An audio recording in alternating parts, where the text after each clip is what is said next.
বিসমিল্লাহির রহমানির রহিম। DRM United ideal কলেজের প্রথম বর্ষের প্রিয় শিক্ষার্থীবৃন্দ, আশা করি প্রত্যেকে তোমরা তোমাদের স্ব অবস্থানে থেকে তুমি এবং তোমার পরিবারের সকল সদস্যকে নিয়ে সুস্থ আছো, ভালো আছো, নিরাপদে আছো। তোমাদের সকলকে জানাই আমার আন্তরিক সালাম ও শুভেচ্ছা। আসসালামু আলাইকুম ওয়া রাহমাতুল্লাহি ওয়া বারাকাতুহু। প্রিয় শিক্ষার্থীবৃন্দ, বৈশ্বিক করোনা পরিস্থিতির ফলে যে পরিস্থিতির সৃষ্টি হয়েছে তা এতটাই অস্বাভাবিক যে আমাদের জীবনের সার্বিক স্বাভাবিকতাকে কেড়ে নিয়েছে, বিশ্ব ব্যবস্থাকে থমকে দিয়েছে। বাংলাদেশ তার ব্যতিক্রম নয়। বাংলাদেশের সার্বিক অর্থনৈতিক, সামাজিক, রাজনৈতিক, সাংস্কৃতিক ও শিক্ষা ব্যবস্থায় এর প্রভাব পড়েছে। শিক্ষা কার্যক্রমও থমকে গেছে। তো ব্যবস্থাটি মাথায় রেখেই গণপ্রজাতন্ত্রী বাংলাদেশ সরকারের শিক্ষা মন্ত্রণালয়ের নির্দেশনায় আমার বর্তমান কর্মস্থল ডিআরএম ইউনাইটেড আইডিয়াল কলেজ প্রশাসনের সার্বিক তত্ত্বাবধান এবং উদ্যোগে যে ধারাবাহিক অনলাইন ক্লাস শুরু হয়েছে তারই ধারাবাহিকতায় আরেকটি ক্লাস তোমাদের জন্য অনলাইনে প্রস্তুত করেছি। আশা করি ক্লাসটি তোমরা দেখলে, অনুসরণ করলে তোমরা পাঠটি সুন্দরভাবে বুঝতে পারবে। প্রিয় শিক্ষার্থীবৃন্দ, তো ক্লাসের পক্ষ থেকে তোমাদেরকে জানাই ফুলেল স্বাগতম।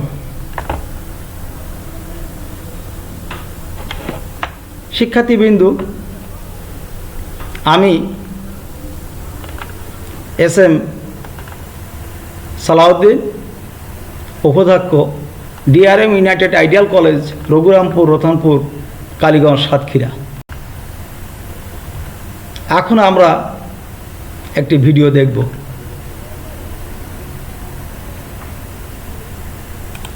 ঝালকাঠির কাঠারিয়া উপজেলার প্রতিবন্ধী শিশুদের একটি স্কুলের নাম কাঠারিয়া প্রতিবন্ধী স্কুল। 2015 সালে স্থানীয়দের সহায়তায় প্রতিবন্ধীদের মানসিক বিকাশ ও আত্মনির্ভরশীল করার লক্ষ্যে উপজেলার বিনাপানি গ্রামে স্কুলটি প্রতিষ্ঠা করেন স্থানীয় সাংবাদিক ও শিক্ষক শহীদুল ইসলাম। এখানে বর্তমানে 121 জন শিক্ষার্থী রয়েছে, 11 জন শিক্ষক এবং 8 জন কর্মচারী 3 বছর নিরলসভাবে স্বেচ্ছাসেবী প্রতিষ্ঠানটি সেবা দিয়ে আসছেন। বাংলাদেশের একটা রাসুর কতই ভালোবাসি। স্কুলটিতে পড়াশোনার পাশাপাশি ব্যায়াম ও বিনোদনের ব্যবস্থা রয়েছে।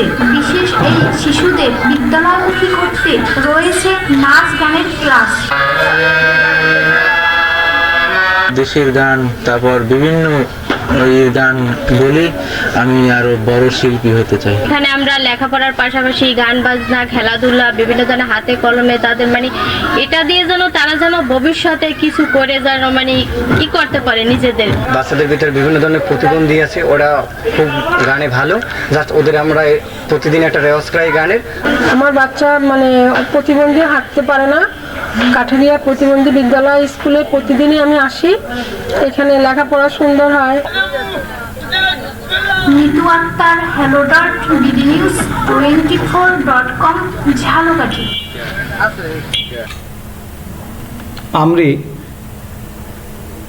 আমরা ভিডিওটি দেখলাম। এই ভিডিওটি দেখে তোমরা কিছুটা অনুভব করতে পারছো যে আসলে ভিডিওটিতে কি ছবি প্রদর্শন করেছে। এরপরে আমরা কিছু ছবিও দেখব।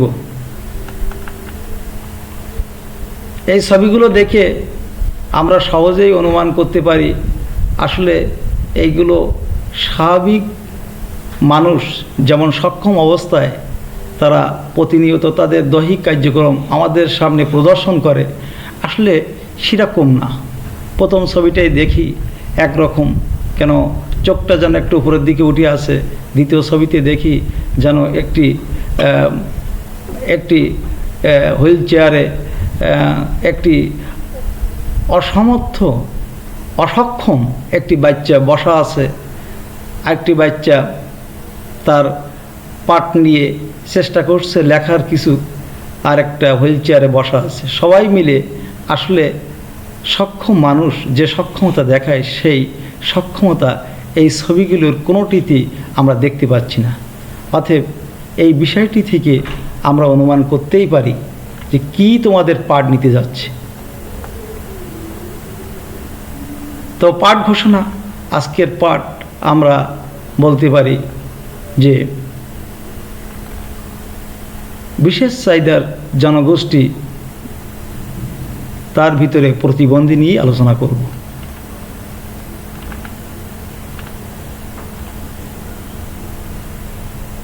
পত্র শিরোনাম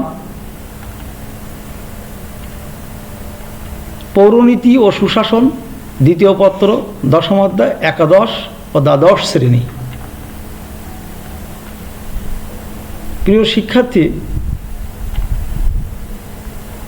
এই পাঠ থেকে আমরা যে জিনিসগুলো জানতে পারব সেটি হচ্ছে বিশেষ চাহিদার জনগোষ্ঠী চিহ্নিত করতে পারবে।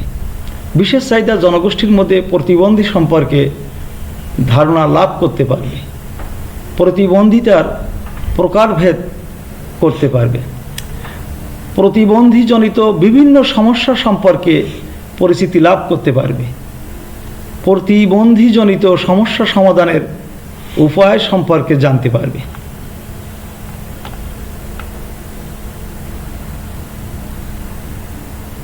আমরা একটি ছবি দেখতে পাচ্ছি যেখানে বিশেষ চাহিদার জনগোষ্ঠীর ধারণা দেওয়া হয়েছে।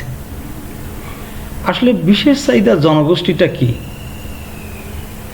পিপল উইথ স্পেশাল নিডস, একটি সমাজ বা রাষ্ট্রে যারা স্বাভাবিক নিয়মে তাদের যাবতীয় চাহিদা পূরণ করতে পারে, তাদেরকে আমরা স্বাভাবিক মানুষ বলে থাকি বা সক্ষম মানুষ বলে থাকি।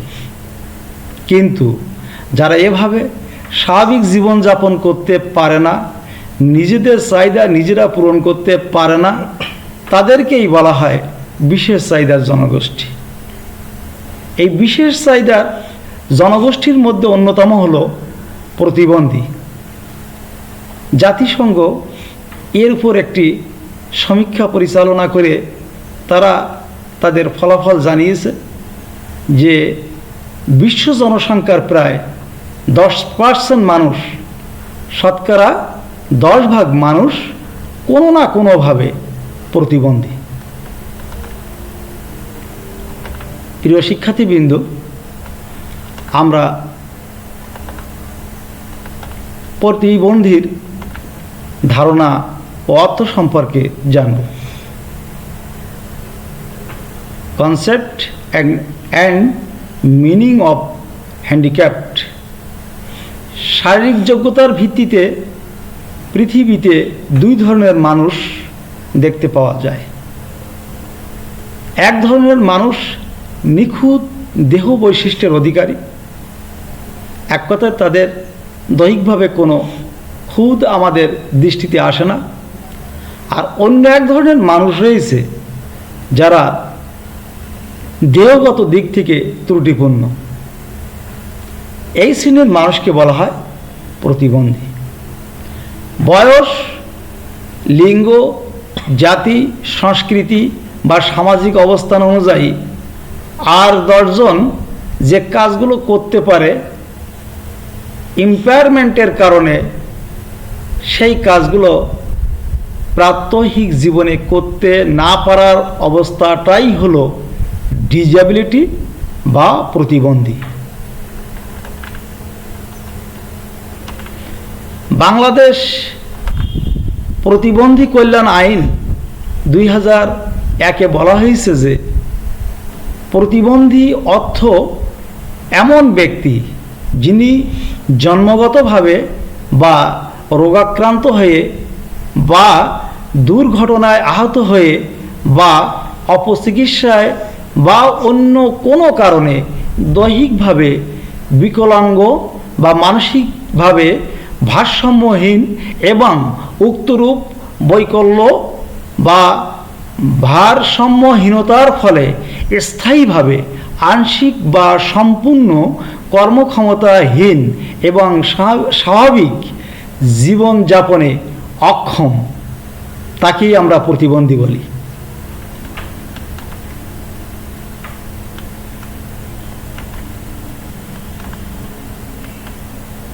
প্রিয় শিক্ষার্থীবৃন্দ,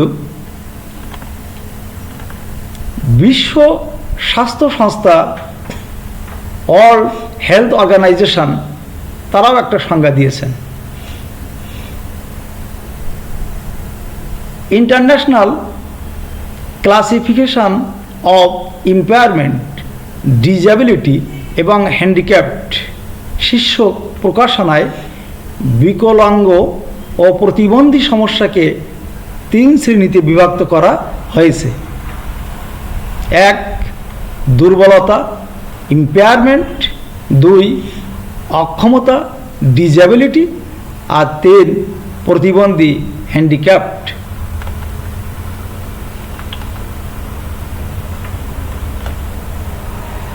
প্রিয় শিক্ষার্থীবৃন্দ, ইউনিসেফ এই অক্ষমতা বা ডিসএবিলিটি অর্থে প্রতিবন্ধীর সংজ্ঞা দিতে গিয়ে বলেছে যে প্রতিবন্ধী হলো সেই সব অসুবিধা যা মানুষের দৃষ্টিশক্তি, বাকশক্তি, শ্রবণ শক্তি, লিখন শক্তি, চলাফেরার শক্তি, বোধ শক্তি বা অন্য কোনো কার্যক্রম যা মানুষের স্বাভাবিক জীবনকে ব্যাহত করে।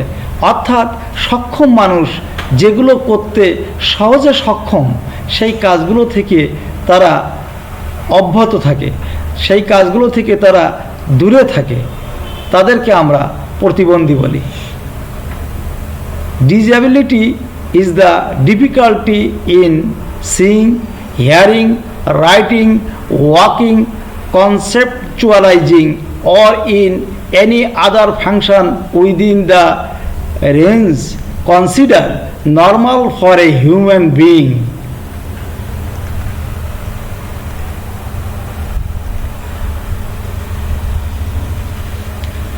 জাতিসংঘের আন্তর্জাতিক শ্রম সংস্থা ILO, ইন্টারন্যাশনাল লেবার অর্গানাইজেশন প্রদত্ত সংজ্ঞা অনুযায়ী একজন প্রতিবন্ধী হচ্ছেন তিনি যার শিক্ষিত শারীরিক ও মানসিক ক্ষতিগ্রস্ততার কারণে যথোপযুক্ত কর্মসংস্থানের প্রত্যাশা কমে যায়।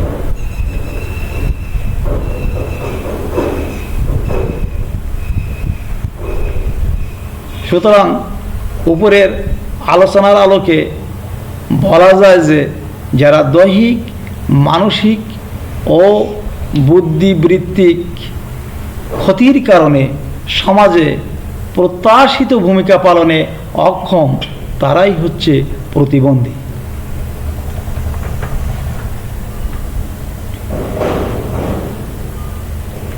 এখন আমরা প্রতিবন্ধিতার প্রকারভেদ সম্পর্কে জানব।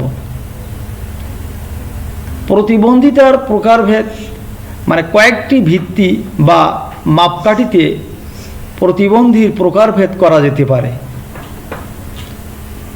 প্রতিবন্ধিত্ব শুরুর সময়কাল বিবেচনা করে প্রতিবন্ধী 2 ধরনের।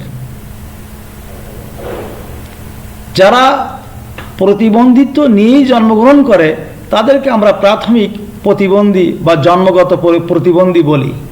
অর্থাৎ তারা জন্মগত সূত্রেই দৈহিক, মানসিক এবং শারীরিক অক্ষমতা নিয়েই জন্মগ্রহণ করে।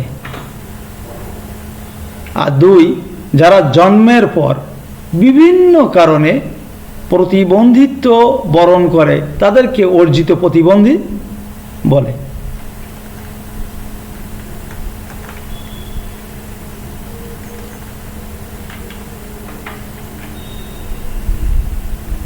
প্রতিবন্ধিতার প্রকারভেদ, টাইপস অফ ডিজেবল, কয়েকটি ভিত্তি বা মাপকাঠিতে প্রতিবন্ধিতার প্রকারভেদ করা যেতে পারে।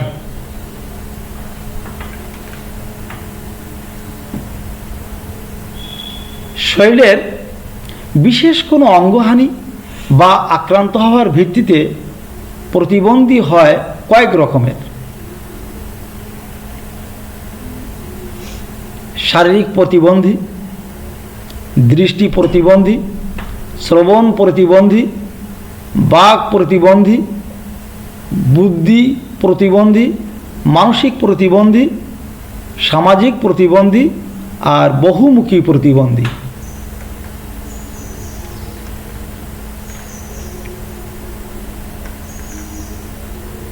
প্রিয় শিক্ষার্থীবৃন্দ, আমরা এখন প্রতিবন্ধীজনিত সমস্যা সম্পর্কে জানব। যে দেহ ও মনের সাহায্যে মানুষ কর্মতৎপর হয় তা যদি বিকল হয় তাহলে মানব জীবনে নেমে আসে হতাশার অনামিশা। অনেকে এই জন্য প্রতিবন্ধী জীবনকে অভিশাপগ্রস্ত বলে ভাবেন। তারা রূপ, রস, গন্ধ ভরা এই পৃথিবীর কোনো সৌন্দর্যই উপলব্ধি করতে পারে না, উপভোগ করতেও পারে না। তারা সারাটা জীবন অন্যের উপর নির্ভরশীল হয়ে বেঁচে থাকে। বিশেষ করে যে টাইপের প্রতিবন্ধী হোক না কেন, প্রত্যেক সন্তান তার মা বাবার কাছে অনেক আপন। একসময় যখন তাদের এই মা বাবা এই পৃথিবী ছেড়ে চলে যান তখন এই প্রতিবন্ধীরা আরও অসহায় হয়ে পড়েন।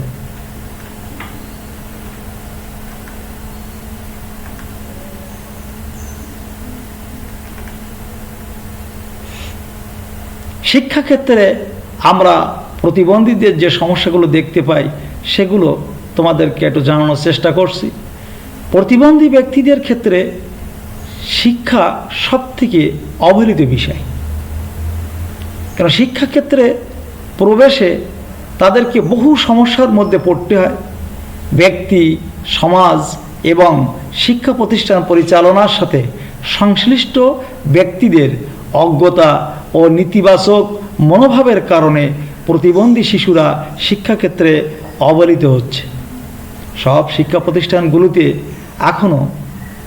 এখনও প্রতিবন্ধী শিশুদের জন্য সেই সার্বিকভাবে শিক্ষার কোনো ব্যবস্থা চালু করা সম্ভব হয় নাই। আর যে প্রতিষ্ঠানগুলিতে এগুলো চালু আছে সেখানেও ইশারা ভাষা অর্থাৎ সাইন ল্যাঙ্গুয়েজ এগুলো চালু করতে হবে। ব্রেইল সামগ্রী, ব্রেইল বই চালু না থাকায় প্রতিবন্ধী শিশু শিক্ষার সুযোগ পাচ্ছে না। পেশা ও কর্মসংস্থানের ক্ষেত্রেও দেখি প্রতিবন্ধীদের সুযোগ অনেক সীমিত। প্রতিবন্ধীদের সব পেশা এবং কর্মসংস্থানের ক্ষেত্রে খুব সুযোগ সীমিতই থাকে। অনেক ক্ষেত্রে তাদের কর্মস্থলে প্রাপ্ত সম্মান ও বেতনও দেওয়া হয় না। অনেক সময় যুক্তিসঙ্গত কারণ ছাড়াই প্রতিবন্ধীদেরকে কাজ ও চাকরি থেকে ছাঁটাই করা হয়। সব পেশা ও কর্মসংস্থানের ক্ষেত্রে প্রতিবন্ধীরা সুযোগও পায় না, সুবিধাও পায় না, মজুরিও পায় না। এই পাশে যে ছবিটি আমরা দেখতে পাচ্ছি, এই ছবিটি দেখে অনুমান করতে পারে একজন প্রতিবন্ধী সে দরখাস্ত হাতে নিয়ে একটি প্রতিষ্ঠান থেকে আরেকটি প্রতিষ্ঠানে নিজেকে সক্ষম মানুষ হিসেবে যোগ্যতার প্রমাণ দেওয়ার জন্যে ছুটে চলছে, কিন্তু প্রতিবন্ধী হওয়ার কারণে সেই সুবিধা, সেই সুযোগটুকু তাকে দেওয়া হচ্ছে না।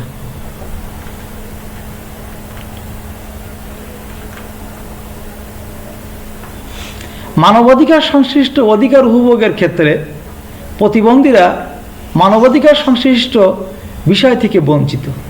এজন্য প্রায় তারা যৌন নিপীড়ন ও শারীরিক নিপীড়নের শিকার হয়। প্রতিবন্ধী কিশোরী ও মহিলারা বাধা দিতে না পারায় বিভিন্ন সময়, বেশিরভাগ ক্ষেত্রে ভিন্ন ভিন্ন শারীরিক নির্যাতনের শিকার হয়। এই জন্য তারা সব সময় নিরাপত্তাহীনতায় ভোগে। বাংলাদেশে প্রতিবন্ধী নারীদের উপরে যৌন নির্যাতনের হার অত্যন্ত ভয়াবহ আমরা চিত্র থেকে সহজেই অনুমান করতে পারি। বাধা না দেওয়ার কারণেই সে যেভাবে এই সমাজের অন্য সক্ষম মানুষদের দ্বারা নির্যাতিত, তারই একটি ছবি আমরা দেখতে পাচ্ছি। প্রতিবন্ধীজনিত সমস্যা সমাধানের উপায়।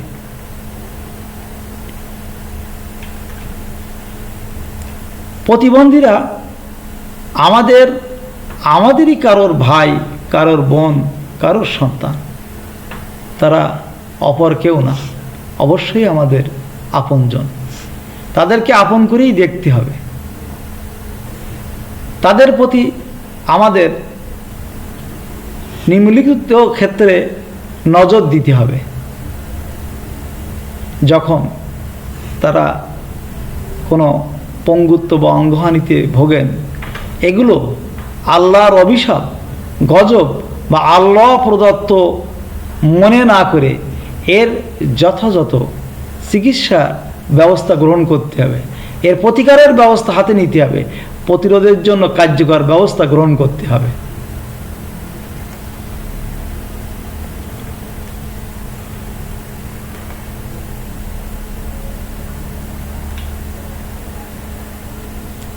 প্রিয় শিক্ষার্থীবৃন্দ, প্রতিবন্ধীদের জন্য উপযোগী কর্মসংস্থানের সুযোগ সৃষ্টি করতে হবে।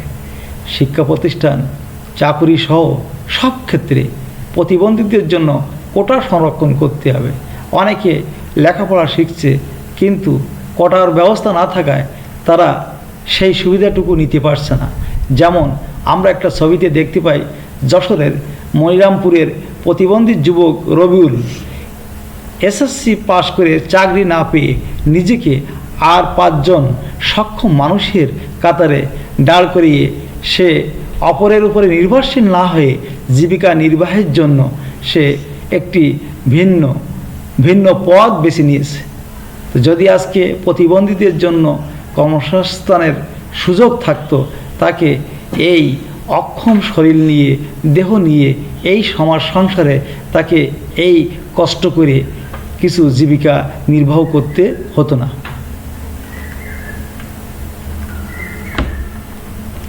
প্রিয় শিক্ষার্থীবৃন্দ, প্রতিবন্ধীদের জন্য বিশেষ শিক্ষার ব্যবস্থা গ্রহণ করতে হবে। শিক্ষা প্রতিষ্ঠানগুলিতে দৃষ্টি প্রতিবন্ধী ছাত্রছাত্রীদের জন্য ব্রেইল পদ্ধতির শিক্ষাদান ব্যবস্থা চালু করতে হবে। কারণ যেহেতু তারা অন্ধ, তারা দেখতে পায় না, সেজন্যে তারা যদি ব্রেইল পদ্ধতির শিক্ষাদান ব্যবস্থা তাদের মাঝে চালু থাকে, তাহলে তারা হাত বুলাই বলে তারা শিক্ষা নিতে পারে এবং উচ্চশিক্ষায় শিক্ষিত হয়ে এ জাতি একদিন বোঝানো হয়ে তারা সক্ষম মানব সম্পদে পরিণত হবে। প্রিয় শিক্ষার্থীবৃন্দ, বিশেষ চাহিদার জনগোষ্ঠী বা প্রতিবন্ধীদের চিকিৎসাগত সহযোগিতা, চিকিৎসার পুনর্বাসন, প্রযুক্তিগত, বৃত্তিমূলক ও সামাজিক পুনর্বাসনের জন্য সরকার এবং বেসরকারি উদ্যোগ গ্রহণ করতে হবে।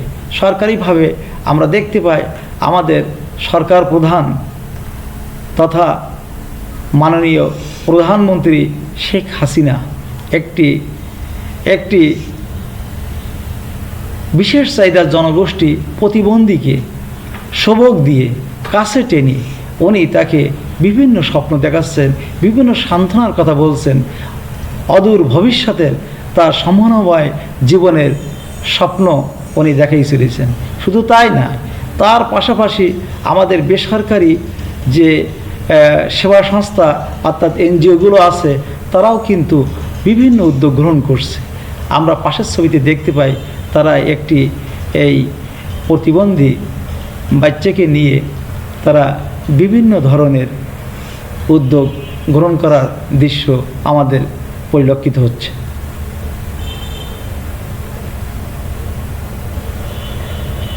শিশু অবস্থায় রোগ প্রতিরোধক টিকা বা ইনজেকশন দিতে হবে।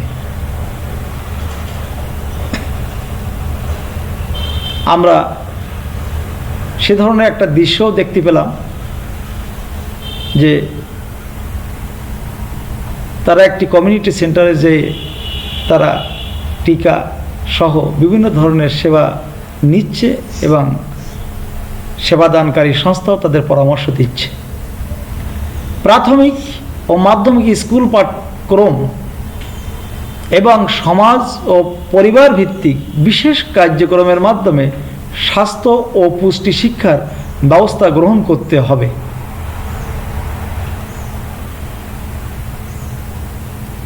আমরা দৃষ্টি প্রতিবন্ধী একটি বিদ্যালয় দেখতে পাচ্ছি, যেখানে অর্থাৎ এই সমাজের কিছু কল্যাণকামী ব্যক্তি, কিছু হিতাকাঙ্ক্ষী ব্যক্তি, তারা সক্ষম ব্যক্তিদের জন্য বিভিন্ন প্রতিষ্ঠান গড়ে তোলে, কিন্তু কিছু কিছু মানুষ আছে এই দৈহিকভাবে অক্ষম, অর্থাৎ শারীরিক, মানসিক, দৃষ্টি, শ্রবণ, এই যে অক্ষমতার মানুষগুলো পৃথিবীতে জন্ম নেয়, তাদের জন্য কিন্তু অনেক কিছু করে। তারই প্রমাণস্বরূপ আমরা দৃষ্টি প্রতিবন্ধী একটি বিদ্যালয় দেখতে পাই, বাক শ্রবণ প্রতিবন্ধী একটি বিদ্যালয় আমরা দেখতে পাচ্ছি।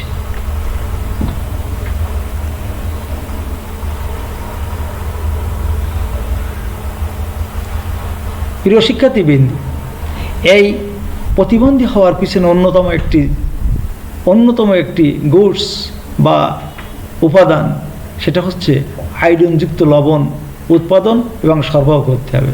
আসলে আমরা যে লবণগুলো ব্যবহার করি, এইগুলো সঠিক পুষ্টিমান সম্পন্ন না এবং শুদ্ধতার দিক দিয়েও আলে সন্দেহাতীত। তো সব মিলিয়ে আমরা যেগুলো সঠিক পুষ্টিমান এবং শুদ্ধতার প্রতিশ্রুতি নিয়ে আমাদের বাজারে যে লবণগুলো, আয়োডিনযুক্ত লবণগুলো আছে, আমরা সেই লবণগুলোই ব্যবহার করে আমরা আমাদের ভবিষ্যৎ জেনারেশনকে এই প্রতিবন্ধীর হাত থেকে মুক্ত করব।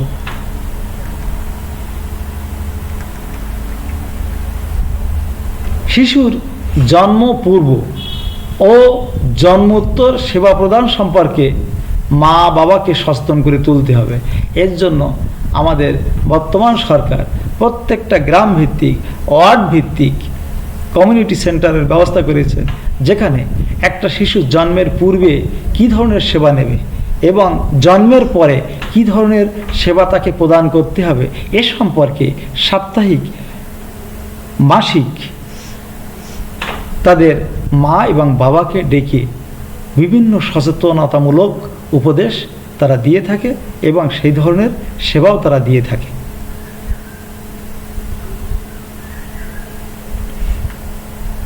বেপরোয়া যানবাহন পরিচালনার জন্য শাস্তির বিধান রাখতে হবে এবং শুধু শাস্তির বিধান রাখলে হবে না, এগুলো কার্যকর করতে হবে।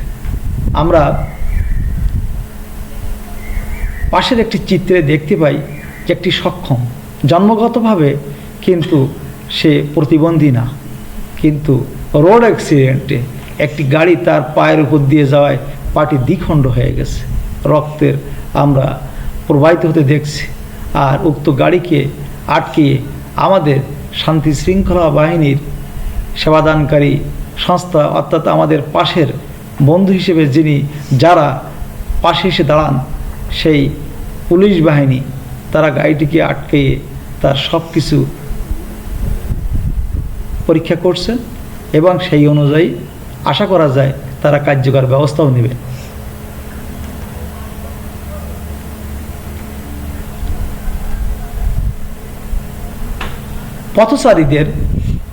পথচারীদেরকেও রাস্তা পারাবারের সময় ওভারব্রিজ ব্যবহার করতেই হবে, জেব্রা ক্রসিং দিয়ে রাস্তা অতিক্রম করতেই হবে। রাস্তার নির্দিষ্ট দিক ধরে সাবধানে চলাচল করার জন্য সচেতনতা সৃষ্টি করতে হবে। এর জন্য দেখা যাচ্ছে আমাদের রাষ্ট্র বিভিন্ন ব্যক্তিকে এই কাজে নিয়োগ দান করে তারা তাদের একটি গুরুত্বপূর্ণ দায়িত্ব পালন করেই চলেছে। এ ধরনের একটা দৃশ্য আমরা ছবিতে দেখতে পাই যে একটি গণজমায়েত মোড়ে তারা দাঁড়িয়ে থামুন প্লাকেট নিয়ে দাঁড়িয়ে আছে, যেখানে সবাইকে নির্দেশ দিচ্ছে যে যার যার অবস্থানে থেকে নিরাপত্তার সাথে স্ব অবস্থানে ফিরে যান।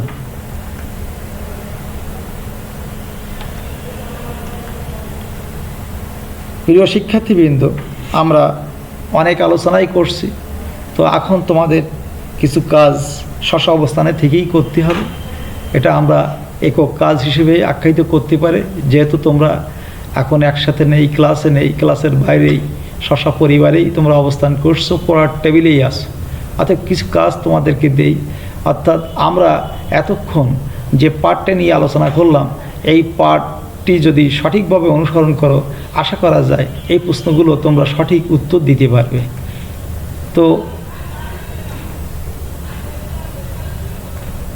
যে বিশেষ চাহিদার জনগোষ্ঠী বলতে কি বুঝো, এটা তোমাদেরকে লিখতে হবে।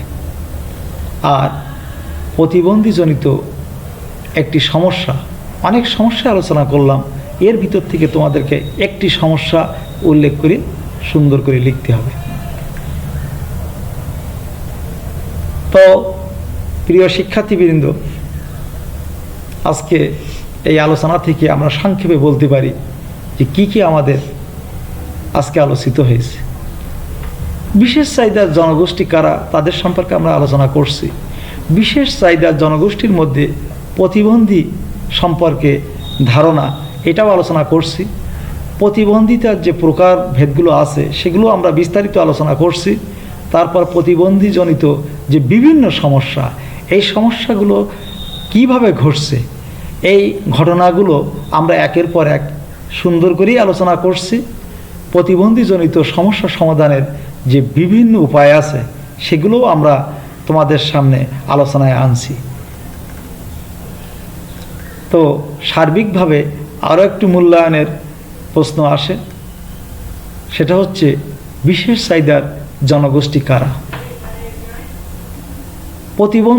প্রতিবন্ধীজনিত যে সমস্যা আমরা আলোচনা করলাম, এর ভিতর থেকে তোমরা দুটি সমস্যা বা উপায় তোমরা লিখে আনবে।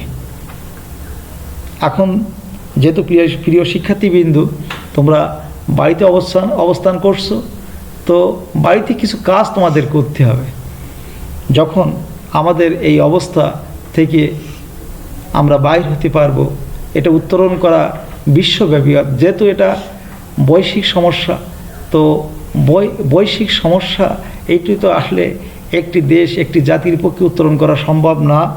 তো যখনই সম্ভব হবে তখন বাড়ি থেকে তোমরা এই কাজগুলো করে আনবে। বিশেষ চাহিদার জনগোষ্ঠীকে বোঝা না ভেবে সম্পদে রূপান্তর ঘটিয়ে দেশের সার্বিক উন্নয়ন করা সম্ভব, এর উত্তরের সপক্ষে যুক্তি দিয়ে তোমরা একটি লেখনী বাড়ি থেকে আসার পরে তোমরা লিখে আনবে। আশা করি আমার আজকের পাঠ সুন্দরভাবে বুঝতে পেরেছ।